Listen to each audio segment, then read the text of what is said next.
Hey everybody, how's it going? This is a little update video for what I'm doing 40k wise. Haven't touched a Titan yet, but I will be doing that soon because I have time now that the Deathwing army is done. So these are like side projects that I'm working on, getting started at first. I'm stripping a bunch of models to use for Dark Angels and for Angels of Fury that are painted already, and these two are going towards the Angels of Fury. This guy's on the base that he will be staying on. This guy's just on a painting base. And basically, I stripped these guys from paint. This is the one I showed you in the video. This model, however, I really do like. I like the way he looks. He's got a power maul, a plasma pistol, Crux Terminatus symbols everywhere, a Mark 8 style chest piece. And once he gets a backpack, he'll get even better. But I don't have a backpack for him just yet. I gotta paint one up, obviously, and finish basing and painting him up. He's originally a slotted base guy, but I clipped off the slotted base material, or the slot, I should say, so you can go on any base. And be careful if you do that. You have to make sure that the model isn't too heavy one way or the other to make it a real problem for him being glued freestyle like that. But he should be fine. I can't find him on Games Workshop's website anymore, which is a shame because he's a really cool looking model. His plasma pistol arm was not that's when I have to glue on. I glued it on first because it's not in the way of painting anything. If it was across his arm or something, across his chest I should say, I would not have glued it on until the end. Like I'm leaving this arm off just because I am. When it comes with pistols, I glue them on. With full-on bolters, I like to keep them off and then paint it up. But this is the arm for this guy. I never used this arm before, which is why it's still fresh pewter. So, yeah. There's his backpack. I wasn't originally going to base these guys with a desert basing theme, but I decided to switch gears and do a Space Hulk basing theme. Like they are a sweep team, a boarding assault type of team of the Iron List that I'm going to make for them. So I want the basing and stuff and the narrative to all work together. And I was inspired to actually do so by a work in progress forum, the work in progress forum. And I think he's also on the Bolter and Chainsword forum. A guy, I forget his name, he's doing an Iron Hands army, and he's working on them, painted them really well, converting them off really well, and he's doing really cool bases in a Space Hulk theme. So I'm going to do something similar. I ordered some patterned styrene instead of it just being having no texture to it or no pattern. These are patterned with tread plate. I was going to originally do diamond plate, but the tread plate just looks better as far as the plastic card goes. I forgot that they offered those until I read that thread, so I went and got some. I'm not going to copy him really like base for base or anything like that. I was going to incorporate some of his techniques and stuff and to make my own bases. So that's what they're going to be based on. So I can't even do their bases until I get that styrene in, which I ordered the other day.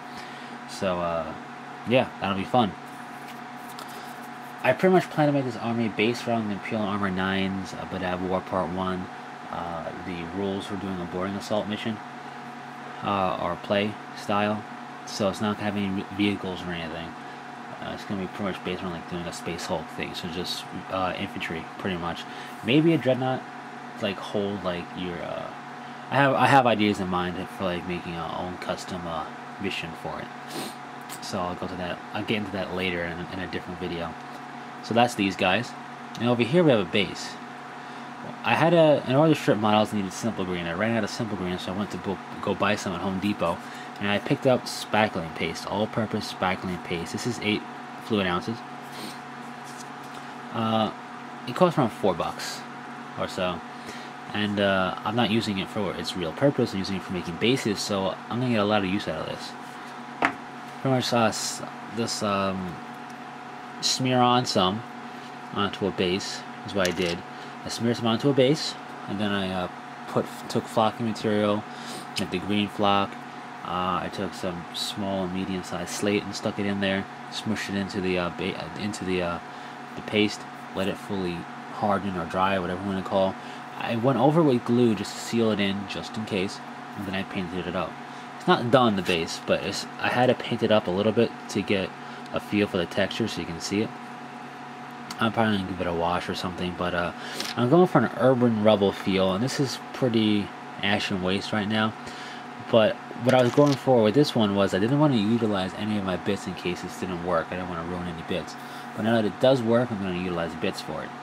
And this is going for more of an orbital strike. An orbital?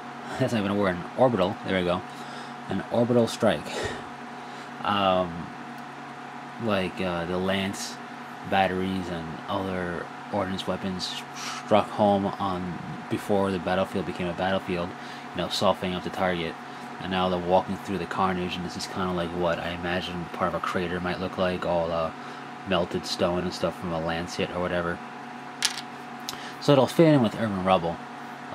Bit of a narrative there. But now that I know it works, I'll be using my bits to make it feel more like an urban rubble feel, like you're inside a blown up building or something like that. You can utilize this for any terrain, really. Not terrain. Well, even for terrain, I guess you could, but any basin, really. You know, ash and waste, desert, Arctic, whatever. So I'm happy it worked, and I'm going to continue this in the future for my Dark Angel bases, on top of using resin bases, and on top of using the 40k basing kit stuff. So that should be fun. So yeah, I would highly suggest picking up some spackling paste, like an 8-ounce thing, for basing material. What it does is, even if you have, let's say, sand, coarse sand, fine sand, flock, whatever mixed together, and you use that to make your bases, it's still on a flat plane. The paste, when you smear it on, you keep it inconsistent, smear it on certain areas, maybe not even smear it in other areas, or really lightly in other areas, and it gives texture. Plus, when you put some slate pieces on and some flock on there, it adds to the texture. When you put bits in there, it'll also add to it. And it breaks up the, like, monotone is not the correct use of the word, but it breaks up the flat plane of basing, and it gives it some texture to it, which I think really is what makes exceptional bases stand out.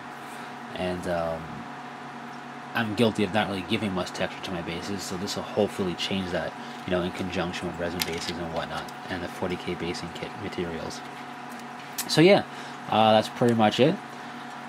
I'll keep you posted on the updates for these models, as well as the other stuff I'm stripping for Dark Angels and Angels of Fury. And when I'm gonna put some final thoughts and touches on two of my thoughts for a custom mission utilizing the boarding assault rules from Imperial Armor 9, and I'll share that with you guys as well. And any Titan progress I make, whenever I do that, of course I'll share. So stay tuned. Bunch of different types of videos coming up. And yeah, that's pretty much it. So until next time, take it easy.